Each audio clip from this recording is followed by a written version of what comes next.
मुअज़्ज़ज़ ख़वातीन व हज़रात, इस तरह की प्यारी प्यारी वीडियो देखने के लिए हमारे चैनल को सब्सक्राइब करें और बेल के आइकॉन को दबाएं ताकि आपको हमारी वीडियो सबसे पहले मिलती रहे।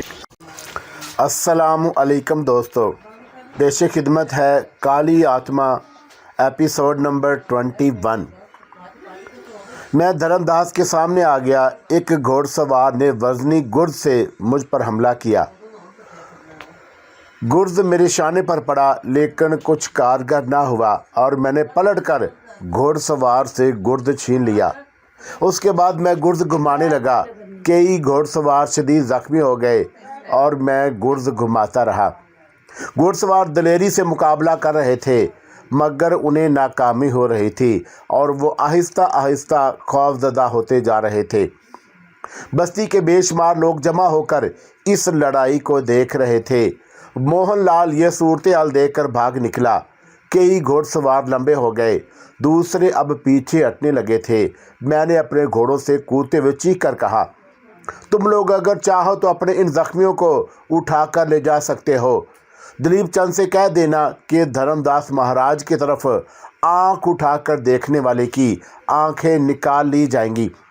बस्ती की तरफ अगर कोई बुरे इरादे से आया तो जिंदा वापस नहीं जा सकेगा। अपना ये घोड़ा भी ले जाओ। मैं घोड़े से उतरकर खड़ा हो गया। गुर्ज अलबत्ता मेरे हाथ में ही थी। घोड़सवार मुझे देखते रहे, फिर डरते डरते नीचे उतरे और कराहते हुए जख्मियों को उठाकर घोड़ों पर डालने लगे। उसके बाद वह बुरी तरह फरार हो गए। फिर अचानक बस्ती वालों की आवाज़ें उभरी, धर्मदास महाराज की जय, धर्मदास महाराज की जय। मासूम और सादा लोग नारे लगाते रहे और मैं मुस्कुराती निगाहों से उन्हें देखता रहा। फिर धर्मदास का कांपता हुआ बाहर निकल आया। वो हैरत और खुशी से उन सब को देख रहा था। उसके बाद उसने हाथ उठाकर कहा, अरे भैया, हमारी जय जयकार काहे को कर रहे हो? हमने भला क्या किया है? अरे भैया, हमारी जय जयकार करने वाला असल तो ये है, इसने किया है ये सब दलीप चंद के लिए कि अगर बस्ती की कोई बुरी इरादे से आया तो वो जिंदा वापस नहीं जाएगा। अरे धर्मदास महाराज, ये तुम्हारा ही भतीजा है ना? अरे तुमने बड़ा नाम कर दिया है हमारी बस्ती का। वो तो ठीक है भैया, मगर वो दूसरा दलीप चंद कुछ करके रहेगा, होगा कुछ ज़रूर। अब जागीरदार दलीप चंद की कुछ नहीं चलेगी धर्मदास भैया, हमारा शरून आ गया है। अब तुम देख लेना, हमारे बुरे दिन बीत जाएंगे। वो तो है, और भगवान की सौगंध मुझे कोई चिंता नहीं है। बस ठीक है, जाओ अपने अपने घरों को। धर्मदास भैया, कुछ कहना चाहते हैं हम? चंद लोगों ने आगे बढ़कर कहा। मुझसे मुखातब होने की किसी की हिम्मत नहीं हो रही थी। अव्वल तो ये कि मेरे हाथ में गुर्द था, और दूसरी बात ये, वो मुझे एक लड़ाके की हैसियत से देख चुके थे। धर्मदास उनका सरदार बन गया था और इस वक्त सरदारों जैसी ही बातें कर रहा था। आगे आने वालों से कहा, धर्मदास भैया, हम तुमसे कुछ कहना चाहते हैं। तो कहो ना, मैं तुम्हारा ही धर्मदास हूँ। अरे मेरे कौन से सींग निकल आए हैं। सुना है कि तुमने मोहन ससुरे से अपनी 20 गिनियाँ वापस ले लीं। हाँ, अरे पूरी बस्ती में खबर उड़ गई है क्या? समझ गए हम। महाराज करमदास डांडी पेट गए होंगे। हाँ, हमने ले ली हैं अपनी गनियाँ। तो हमारा भी उसे दिलवा दो महाराज। हमारा कौन है जो हमारे लिए मोहन से लड़े? सब कुछ छीन रखा है उसने हमारा। बेटियों का जहेज, ज़मीनें, मालो दौलत, अरे उसके भंडार में सब कुछ भरा हुआ है। शरून से कहो हमारी भी ऐसी ही सहायता करे। धर्मदास गौर करने लगा, फिर उसने कहा, ठीक है, अब तुम लोग अपने अपने घरों को जाओ, मैं शरून से बात करता हूँ। लोग वापस पलट गए। धर्मदास बहुत देर तक फकरे इन बसात से जाने वालों को देखता रहा। उसकी धर्मपत्नी और बेटियां भी बाहर निकल आई थीं। अरे देखा तूने पूरन, आज कैसी जय जयकार हुई हमारी। अरे लड़कियों, तुमने देखा क्या कह रहे थे ससुरे? सारे के सारे जिनका मन चाहता है लात घोंसा कर लेता है। आज कह रहे थे कि धर्मदास महाराज और धर्मदास महाराज की जय। सुना तुमने? हाँ सुना था, पूरन ने कहा।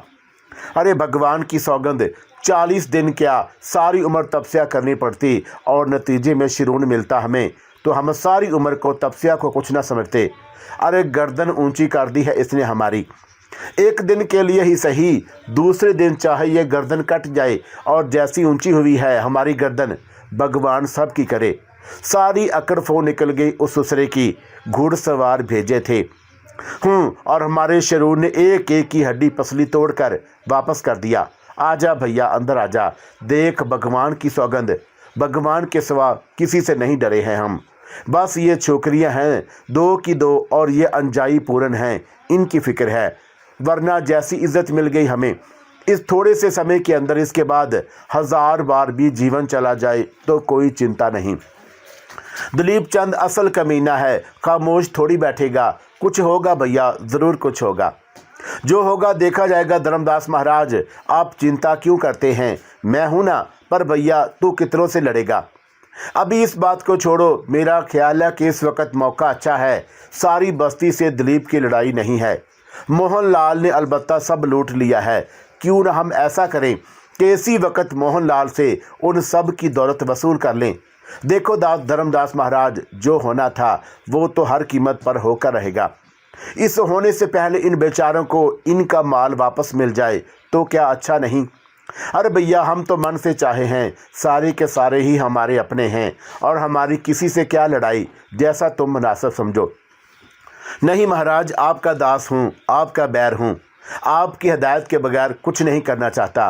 अरे कमाल है, करमदास मंत्र बता गए और वो गलत हो गया, मगर उस गलत मंत्र ने तो हमारे दिन ही फेर दिए। क्या कहती है री? धर्मदास ने पूरन से पूछा। लो, मैं क्या कहूँगी, जैसा तुम जानो सो करो। और धर्मदास किसी सोच में डूब गया। मैंने करना की आवाज़ सुनी। कौशल, ये तो सचमुच बैर ही है, अब क्या फ़ायदा इससे मन लगाने का। आज देख लिया हम लोगों ने भी अपनी आंखों से घोड़ों को ज़मीन पर लेटा दिया इसने अपने हाथों से। अरे ऐसे बैर से तो डरना ही चाहिए। चलो अंदर चलें। कोशिश भी जल्दी से करना के साथ अंदर चली गई थी। मैं मुस्कुराता रहा।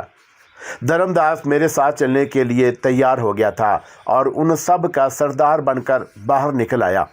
उसने ज़ोर ज़ोर से चीखना शुरू कर दिया। चलो आओ रे, आओ बात करते हैं मोहनलाल से। कैसे नहीं देगा तुम्हारा माल? आओ हमारे साथ चले आओ।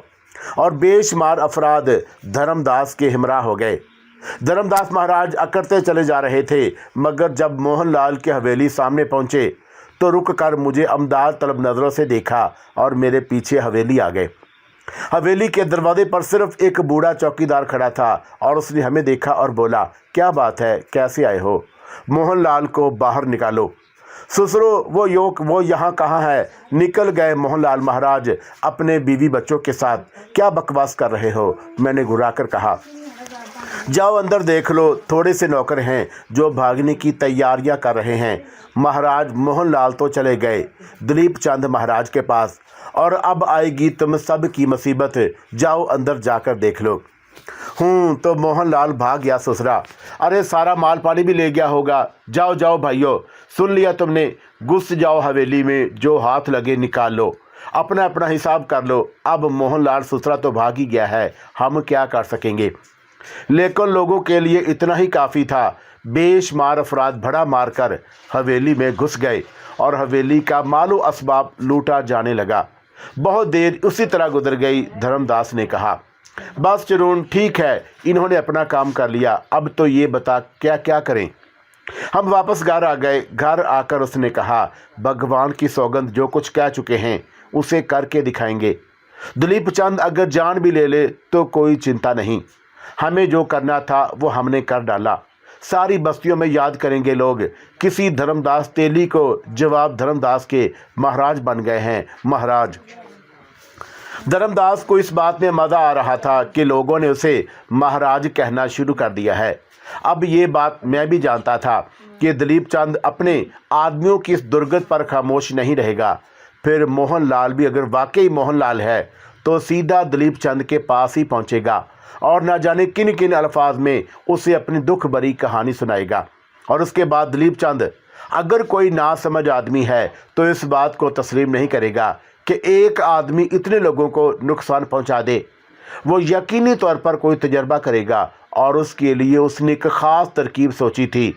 धर्मदास को ये सब कुछ बता देना ज़रूरी था। चुनाचा रात को मैंने उससे कहा, मोहनलाल चौंका दिलीप चंद के पास गया है धर्मदास और उसे जाकर न जाने क्या क्या विपता सुनाएगा। इसके नतीजे में दिलीप चंद के आदमी ज़रूर आएंगे। मैं तुम्हें एक मशवरा देना चाहता हूँ। कहो महाराज। तुम अपने घर के दरवाजे से बाहर मत निकलना। मेरे साथ जो कुछ भी बीते इसमें कोई दखल मत देना, और यही बात तुम बाहर निकलकर बस्ती वालों से कह दो। मैंने मोहनलाल से और उसके बाद दिलीप चंद से लड़ाई मुँह ले ली है, लेकिन मैं ये नहीं चाहता कि उसके हाथों बस्ती वालों को कोई नुकसान पहुँचे। वो तो हम भी नहीं चाहते हैं शरून। बस जो कुछ मैं कर रहा हूँ वही करना, और अगर वो लोग तुम्हें पकड़ कर ले गए तो तुम जानते हो धर्मदास कि मैं उनके बस की चीज़ नहीं हूँ। मैं बैर हूँ, हवा हूँ। क्या हवा को कैदी बनाया जा सकता है? नहीं, धर्मदास ने जवाब दिया। तो बस यूँ समझ लो कि वो लोग मेरा भी कुछ नहीं बिगाड़ सकेंगे। मैं नहीं चाहता कि वह यहाँ आएँ और बस्ती वाले जज्बाती होकर उनके रास्ते की रुकावट बने। बस्ती वाले जंग नहीं लड़ सकेंगे। सीधे सादे मासूम लोग हथियारों के सामने भला क्या टिक सकते हैं। चुनाचा तुम और बस्ती के लोग इस मामले में बिल्कुल ना बोलें। ये बात बस्ती के एक एक शख्स को बता दो। अभी बता देते हैं शरून, और उसके लिए सुबह का इंतज़ार करने की क्या ज़रूरत है। कर सकते हो तो ये काम कर लो। उधर धर्मदास ने एक दिलचस्प तरीके का इख्तियार किया। घर का आटा गूंदने का एक बर्तन लेकर वो बाहर निकल गया। हाथ में एक लकड़ी थी। बर्तन पीट पीट कर लोगों को बताने लगा कि शरून ने जो कुछ किया है वो खुद ही उसे निमट लेगा। अगर दिलीप चंद के आदमी शरून को पकड़ने आए तो कोई उनसे कुछ ना बोले। शरून की बात का बुरा नहीं मनाया जाएगा, ये ज़रूरी है। धर्मदास जगह जगह ये बताता रहा। खदशा धर्मदास को भी था, मुझे भी था, और शायद बस्ती वालों को भी, क्योंकि बस्ती वालों ने वो रात जाग कर काटी थी। दूसरे दिन सुबह ही सुबह बस्ती के बहुत से अफराद दौड़ते हुए आए और धर्मदास को बताया कि बहुत फासले पर तराइयों से दिलीप चंद की फौज आ रही है। कोई 60-70 घुड़सवार हैं जो शरून को गिरफ्तार करने आ रहे हैं। मुझे भी इतला मिल गई। मैंने धर्मदास से कहा, मैं नहीं चाहता धर्मदास के ये लोग बस्ती में दाखिल हों। कोई एक भी जोश में आ सकता है। मैं खुद ही बस्ती से बाहर जा रहा हूँ। तो क्या पकड़ लोगे अपने आप को उनको शरून? तुम उसकी चिंता मत करो। अगर चाहो तो दूर ही से तमाशा देखते रहना। वो लोग खुद ये पहचान लेंगे कि मैं वही हूँ जिसने उनके आदमियों को मारा है। हम नहीं चाहते कि तुम्हें कोई नुकसान पहुँचे शरून। अब अगर खुद ही अपने मन पर से हट रहे हो धर्मदास महाराज, वरना एक बैर को क्या नुकसान पहुँचाना मिलिश के बस की बात नहीं। तुम लोग चिंता ना करो, और कोई कार्रवाई करोगे तो मेरा सारा खेल बिगड़ जाएगा। ना शरून ना, हम तेरा कोई खेल थोड़ा बिगाड़ना चाहते हैं, जैसे तेरी इच्छा। मैं बस्ती से निकला तब भी मोहब्बत करने वाले लोग बाज ना रह सके। वो बेशक अपने मकानों की ओट में छुपे थे, लेकिन मेरा अंजाम देखना चाहते थे। फिर मैंने भी दूर से बेशुमार घुड़सवारों को आते हुए देख लिया, और उन्हें देखकर मैं कुछ और आगे बढ़ आया। उनमें यकीनन कुछ ऐसे लोग भी ज़रूर होंगे जिन्हें मेरी शनाख्त बता दी गई होगी। मैं अतराफ़ का भरपूर जायज़ा लेकर तैयार हो गया कि मुझे क्या करना है, और उन लोगों का इंतज़ार करने लगा। मेरा अंदाज़ा दुरुस्त ही था। उनमें यकीनी तौर पर ऐसे अफराद मौजूद थे जिन्होंने दूसरों को ये बता दिया था कि दुश्मन मैं ही हूँ, जिसने दिलीप चंद के उन साथियों को नुकसान पहुँचाया था जो पहले यहाँ आए थे। चुनाचा उनकी रफ्तार सुस्त हो गई। उन्होंने एक नीम दायरे की शक्ल में फैलकर मेरे गिर्द अहाता करना शुरू कर दिया। मेरे पास वो गुर्ज मौजूद था जो मैंने उन्हीं की लोगों से छीना था, और मैं मुस्तैद था। उन्होंने मुझ पर रस्सियों की कमंदें फेंकी। हालांकि बेशुमार अफराद थे, लेकिन मेरे करीब आना नहीं चाहते थे। रस्सियों की बेशुमार कमंदें मुझ पर पड़ीं, लेकिन मैं उनके वार खाली कर देता रहा। एक भी फंदा मुझे जकड़ नहीं सका था, लेकिन फिर वो फंदे कारगर हो ही गए। मेरी नज़र थोड़ी सी चूकी थी और मेरे जिस्म पर आ फंसे। अलबत्ता वो उसे अपनी कामयाबी करार ना दे पाए, क्योंकि मैंने रस्सियों को जोर से पकड़ कर खींचा और 2 घुड़सवार घोड़ों से नीचे आ रहे। जैसे ही वो गिरे, मैंने फंदे ढीले करके अपने जिस्म से निकाल दिए, और उसके बाद वो लोग मुझ पर अंधाधुंध टूट पड़े। लेकिन गुर्ज मेरे पास मौजूद था। मैंने गुर्ज घुमाना शुरू कर दिया और घुमसान की लड़ाई शुरू हो गई। मेरा गुर्ज किसी घोड़े के जिस्म पर पड़ता तो उसकी हनहनाहट सुनाई देती और वो अपने सवार को फेंक कर लंगड़ाता हुआ भाग निकलता। कई घोड़ों के सर मेरे गुर्ज से फट गए और कई घुड़सवार नीचे गिरकर शदीद जख्मी हो गए। मैंने उन्हें उसका मौका ही नहीं दिया था कि वह मुझ पर काबू पा सकें। हाँ, उनके फेंके हुए नेज़े और ख़ास किस्म के खांडे अलबत्ता मेरे जिस्म पर पड़े, लेकिन उचट कर नीचे गिर गए। ये हथियार मेरे बदन पर बेअसर थे। मेरा गुर्द चलता रहा, फिर शायद किसी वजह से वो मेरे हाथ से छूट कर गिर गया। किसी घुड़सवार ने मेरे शाने पर छलांग लगाई, अलबत्ता एक खांडा मेरे हाथ आ गया। अब ये उनकी बदकिस्मती थी। गुर्द की जिद से तो बच जाते थे, लेकिन खांडा और वो भी मेरे हाथ में। घोड़े की कमर पर पड़ा तो घोड़ा 2 टुकड़ों में तकसीम हो गया। किसी के जिस्म पर पड़ा तो भला उसकी क्या मजाल कि जीता रह जाए। साबन की तरह कट जाता था। मैंने बेपनाह खूनी लड़ाई लड़ी। अब मुझे क्या पड़ी थी कि मैं उनकी ज़िंदगियों का तहफ़्फ़ुज़ करता जो खुद ही अपनी ज़िंदगी गंवाने आ गए थे। जिस्मों के टुकड़े ज़मीन पर अंबार हो रहे थे, घोड़े हिनहना रहे थे, सवारों को लेकर भाग रहे थे। यही बेहतर था कि दलीप चंद के सिपाहियों ने बस्ती की जानब रुख नहीं किया था, वरना मुझे बस्ती की जानब पीछे हटकर उनसे जंग करना पड़ती या उनका ताक़ब करने के लिए मैदान छोड़ना पड़ता। जो सूरत हाल उन्होंने देखी थी वो उनके लिए नाकाबिल यकीन थी और वो मेरे जिस्म पर कोई ज़रबकारी ना पाकर बदहवास हो गए थे और अब किसी कदर खौफज़दा नज़र आने लगे। मैंने उन्हें आपस में काना फूसियाँ करते हुए देखा। गालबन वो इस बात पर तबसरा आराई कर रहे थे कि हथियार मेरे बदन पर बेअसर क्यों हैं और मेरी ये जिस्मानी क़ुव्वतें इस कदर नाकाबिल यकीन क्यों हैं। उन्होंने मुझे ज़ाहिर करने की कुछ और कोशिशें की और मैं उनमें से कुछ और मारे गए और उसके बाद उन्होंने घोड़ों के रुख मोड़ दिए। वो मैदान छोड़कर भाग गए थे। जैसे ही उनके घोड़े निगाहों की हद से निकले, बस्ती के लोग शोर मचाते हुए ओट से निकल आए। अजीब अजीब नारे लगा रहे थे। कोई धर्मदास की जय जयकार कर रहा था, कोई शरून की, और फिर वह मुर्दा सिपाहियों के हथियारों और लिबासों पर टूट पड़े। गरीब लोगों के लिए यह बहुत कुछ था। धर्मदास अलबत्ता मोहब्बत से मेरे पास आ गया। तुम्हें चोट तो नहीं लगी? नहीं धर्मदास महाराज, तुमने तो उनका पड़ा ही कर दिया। क्या करता? हाँ वो तो है, धर्मदास आहिस्ता से बोला। बस्ती वाले अपने काम करते रहे। सिपाहियों को बेलबास कर दिया गया। फिर उनके मुर्दा बदन शमशान घाट ले जाकर इज्तमाई चिता जलाकर भस्म कर दिए गए। घोड़े जंगलों में हंका दिए गए। मोहनलाल तो भाग ही चुका था। चुनाचा अब धर्मदास बस्ती का चौधरी बन गया। सुबह से लोगों की आमद शुरू हो गई।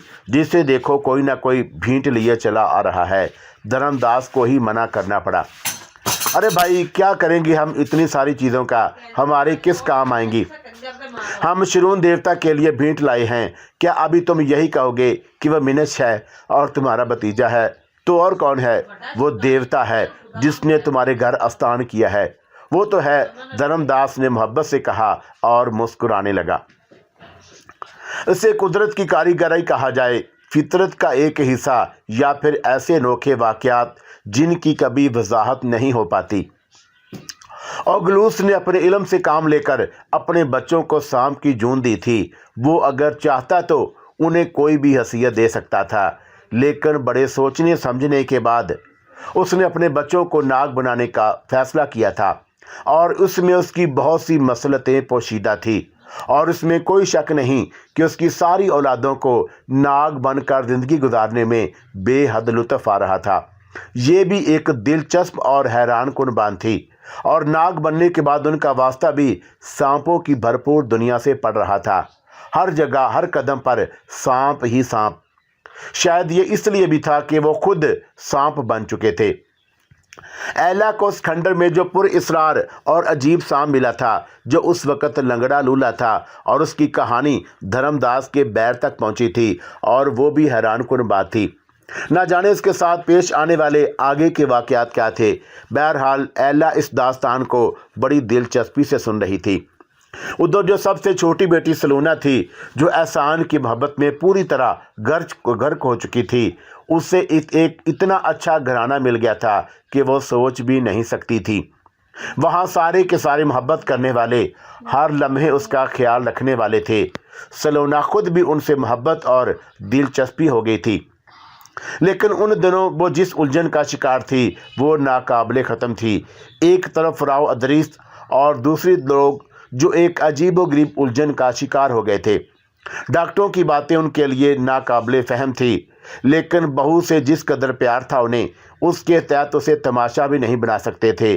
चुनाचा खामोशी इख्तियार कर ली थी। उधर ओगलूस और उसकी बीवी बेटी के बारे में हर वक्त सोचते रहते थे। उन्हें सबसे ज़्यादा इंतज़ार इस बात का था कि देखें सलोना के अंडे से क्या बरामद होता है, सांप का बच्चा या इंसान का। वैसे उनके लिए एक बात बड़ी हैरतनाक थी, अंडा काफ़ी बड़ा हो चुका था। सलोना उसके गिर्द कुंडली मारे बैठी रहती थी। ओगलूस की बीवी ने कहा, अब चूंकि इंसानों के दरमियान रहते हुए हमें इंसानों के हालात पूरी तरह मालूम हो चुके हैं, इसलिए ये बड़ी मुश्किल सूरत हाल है।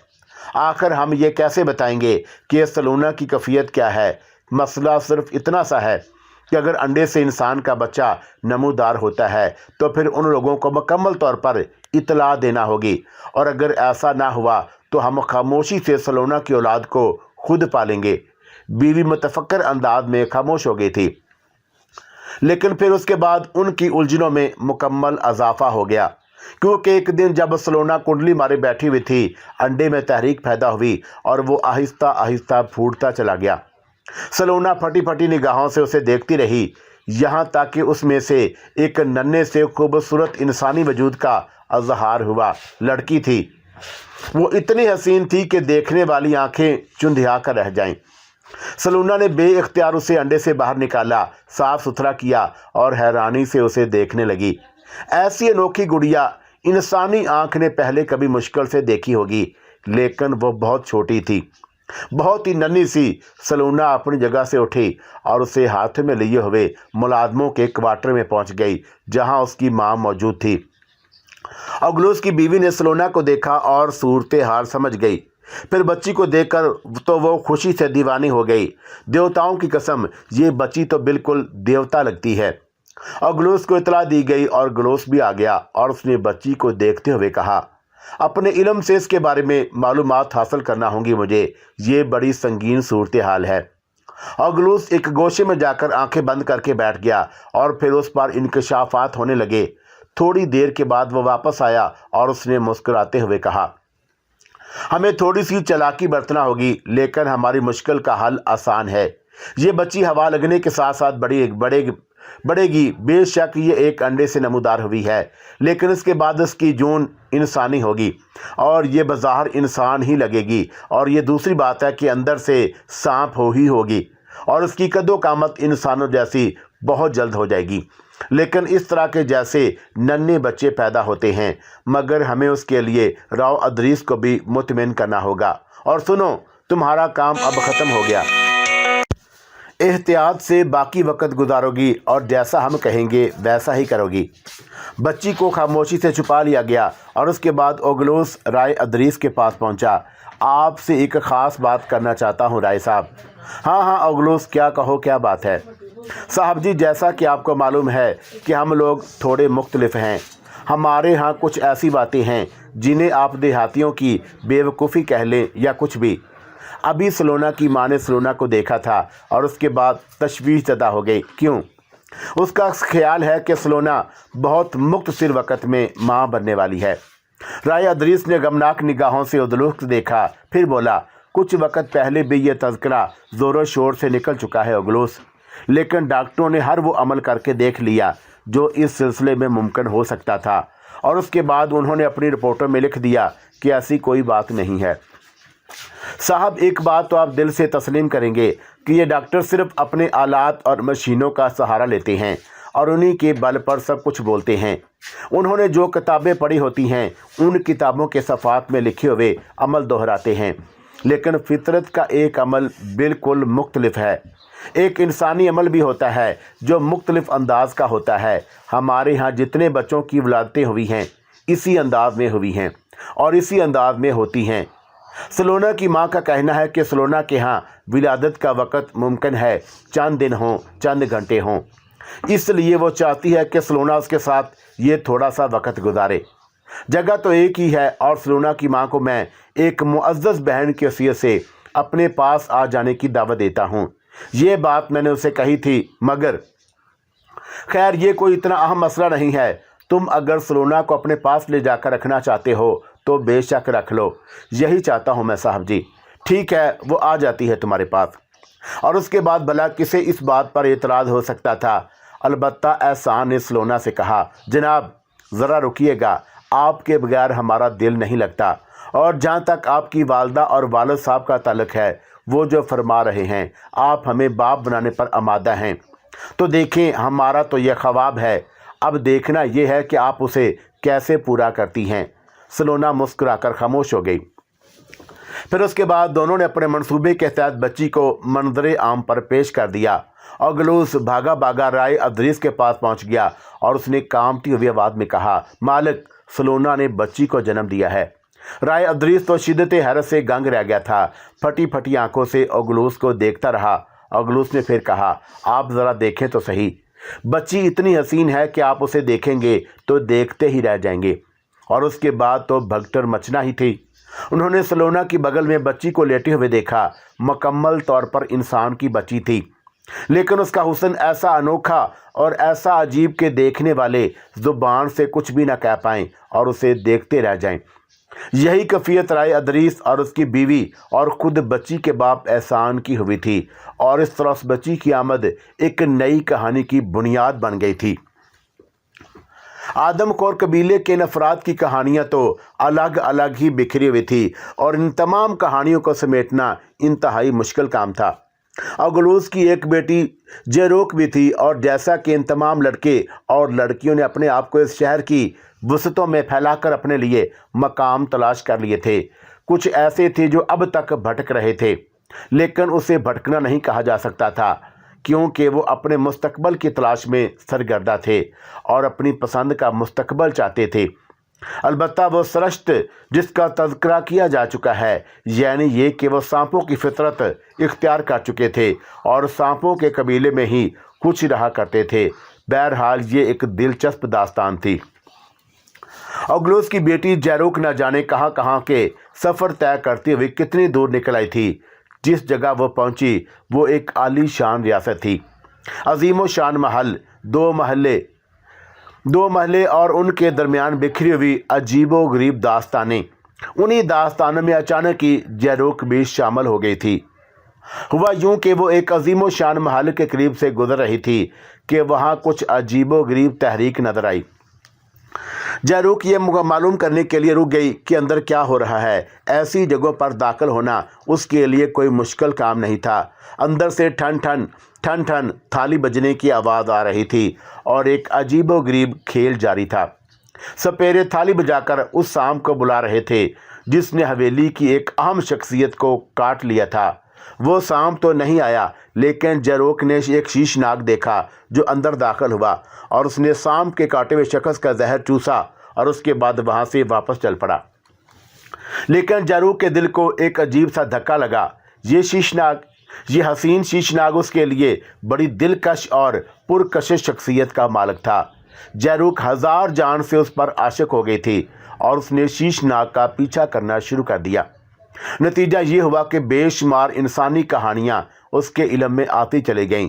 ये बड़ी अजीबोगरीब दास्तान थी और जेरोक खुद उस दास्तान का एक हिस्सा बन गई थी। शीशनाग किसी की मोहब्बत में गिरफ्तार था और उसका नाम सनाका था। सनाका अपनी पुरकशिश और हसीन शख्सियत की वजह से जेरोक के दिलो दिमाग पर छा गया था और जेरोक ने उसकी कुर्बत हासिल करने के लिए हर मुमकिन कोशिश शुरू कर दी थी। यहाँ तक कि वो शीशनाग के सामने भी आ गई और उस वक़्त शीशनाग ने उसे अपने इल्म की दास्तान सुनाई।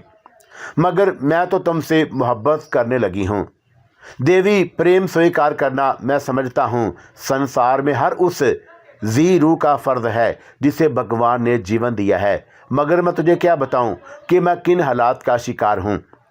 मेरे मन में तो कोई और ही बसा है और ये दास्तान बहुत सी उलझनों के साथ आगे बढ़ती रही है। वो जिसका जहर शीशनाग ने चूसा था वो भी शीशनाग से मोहब्बत करने लगी थी और उससे मोहब्बत करने वाला कोई और था। जब ये सारी दास्तानें ज़ारोक के दिमाग तक पहुंची तो उसने दोनों हाथों से अपना सर पकड़ लिया। देवताओं की कसम, ये तो हमारी दुनिया से बिल्कुल मुख्तलिफ कहानियां हैं। इन कहानियों में तो ना जाने कैसे कैसे किरदार बिखरे हुए हैं।